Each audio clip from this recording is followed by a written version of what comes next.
আসসালামু আলাইকুম রহমতুল্লাহি বরকাতু। প্রিয় হাজিরিন ভাইরা আমার, বন্ধুরা আমার, বর্তমান সারা বিশ্বে যে যুদ্ধ লাগছে, ইরান ও আমেরিকার যুদ্ধে বৈশ্বিক যে একটা জ্বালানির অবস্থা, খুব খারাপ অবস্থা। এই জ্বালানির অবস্থায় তেল গ্যাসের সারা বিশ্বের একটা খুব বাজে অবস্থা হয়ে গিয়েছে।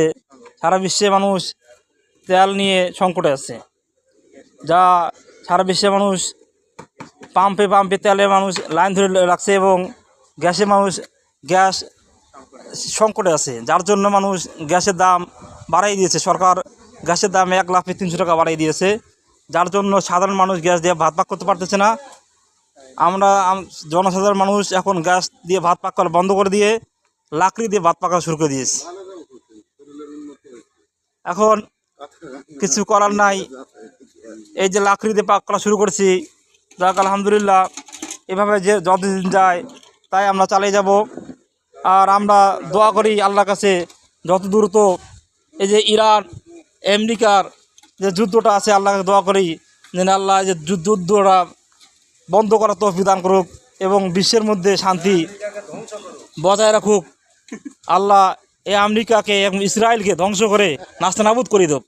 কারণ এই আমেরিকা ইসরায়েল এই দুইটা বড় শয়তান মুসলমানদেরকে বড় হালাক করতেছে। আল্লাহ এদেরকে ধ্বংস করে দেব। সারা বিশ্বের মানুষদেরকে এরা অস্থির করে রাখছে।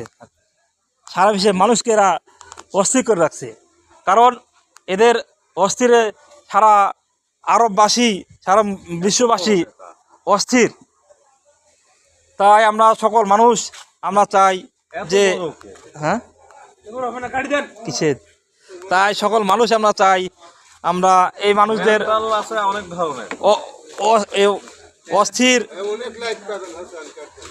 এই সকল মানুষদের আরো কথা আছে। আমাদের মুর্শেদ ভাই বলতেছে, আমাদের মুর্শেদ ভাইয়ের কথা অনেক দামি কথা।